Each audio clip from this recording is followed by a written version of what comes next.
प्यारे बच्चों, आप लोग मेंसुरेशन में लंब वृत्तीय बेलन और लंब वृत्तीय शंकु का वक्र पृष्ठ, संपूर्ण पृष्ठ और आयतन ज्ञात करना सीख चुके हैं। आज मैं आप लोगों को एक नया चैप्टर गोला अर्थात स्फीयर पढ़ाऊंगा। गोला होता क्या है?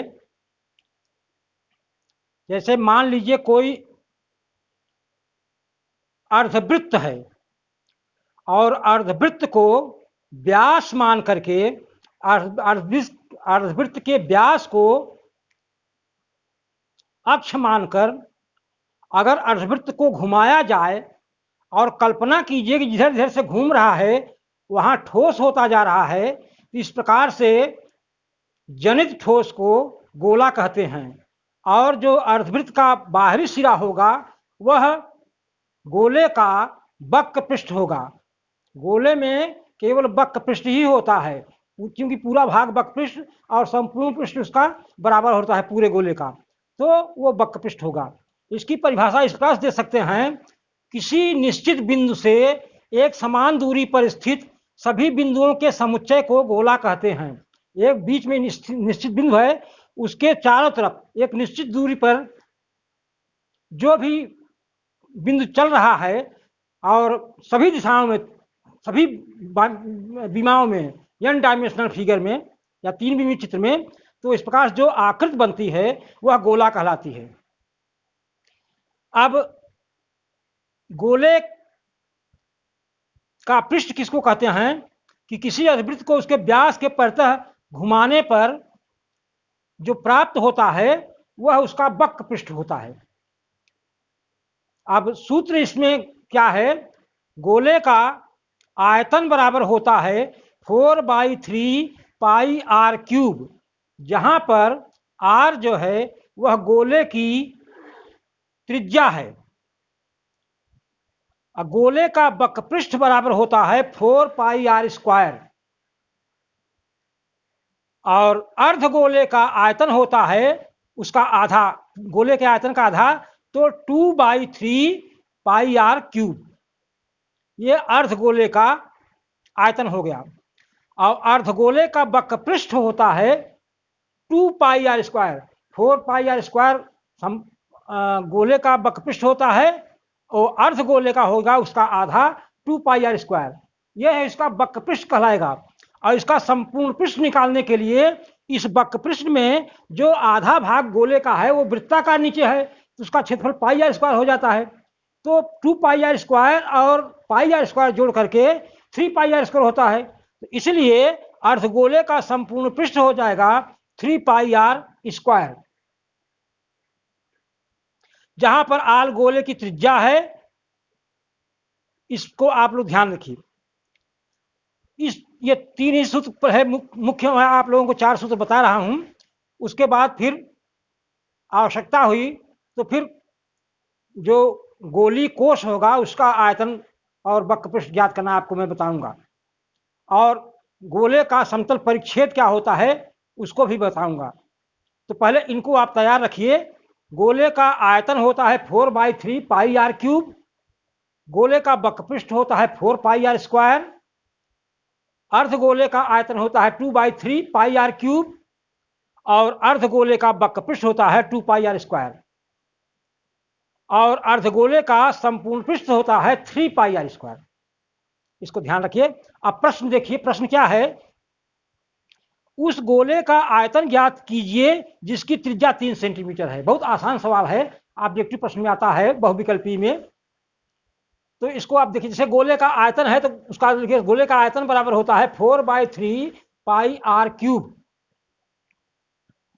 तो 4/3 पाई और आर का मान है 3, तो 3 गुणित 3 गुणित 3, तो एक 3 से एक 3 कट गया, 3 1 जा 3, तो 3 त्रिका 9, तो चौक 36, तो 36 पाई घन सेंटीमीटर आ गया गोले का आयतन। यह बहुत साधारण सी सवाल है और इसको आप जो है देख लें। ऑब्जेक्टिव क्वेश्चन में इसका आता है। इसका वक्र पृष्ठ भी पूछ सकता है कि गोले का वक्र पृष्ठ क्या होगा, उसकी त्रिज्या दी हुई है तो आसानी से आप निकाल सकते हैं। और इसमें ऊंचाई की कोई बात नहीं है।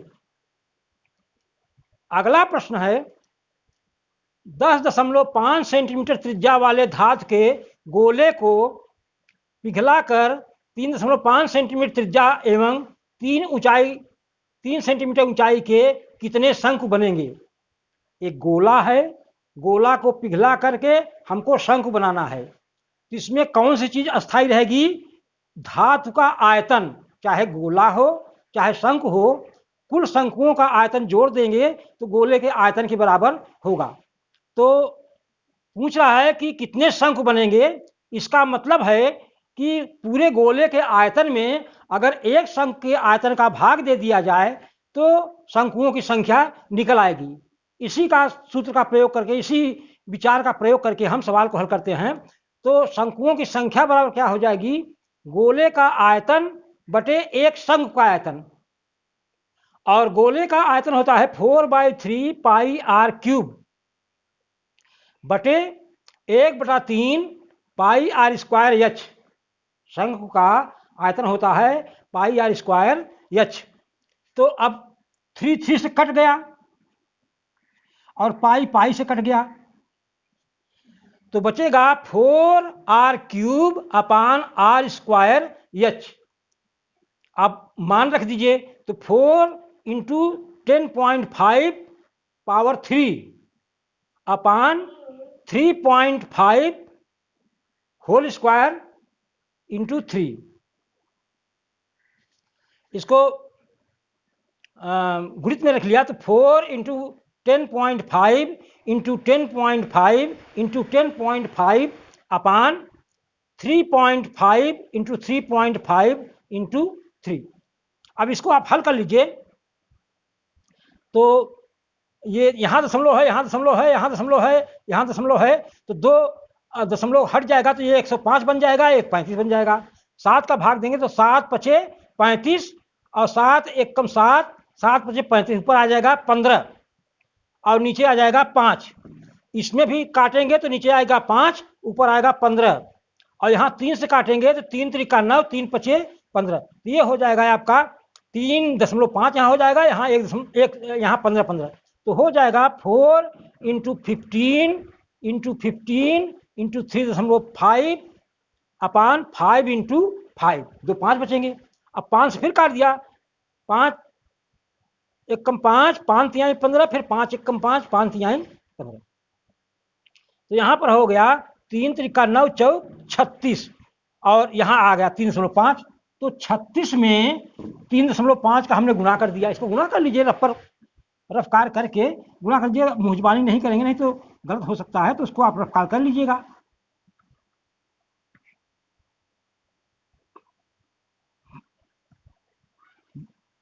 परीक्षा में एक कॉपी पर बाएं साइड में आप कहीं पर रफ कर लीजिए, उसको फिर बाद में काट दीजिएगा। तो इस प्रकार रफ्कार कर लीजिए। तो 36 में 305 गुणा कर दिया, 5 छक 30, 5 तिहाई 15, 3 18 और फिर 3 छक 18 और 3 त्रिका 9 1 10, तो 0 8 8 16 और 1 1 2 और 126.0। तो ये हो गया आपका 126 शंकु बनेंगे उसमें। यही आपका आंसर हो गया, 126 शंकु बनेंगे। उस गोले में कुल 126 शंकु बनेंगे। इस प्रकार से ये अब गोला चैप्टर आ गया है, तो इसमें मिश्रित सवाल आएंगे। जैसे शंकु के साथ गोला जुड़ा हुआ है या गोले के साथ बेलन जुड़ा हुआ है।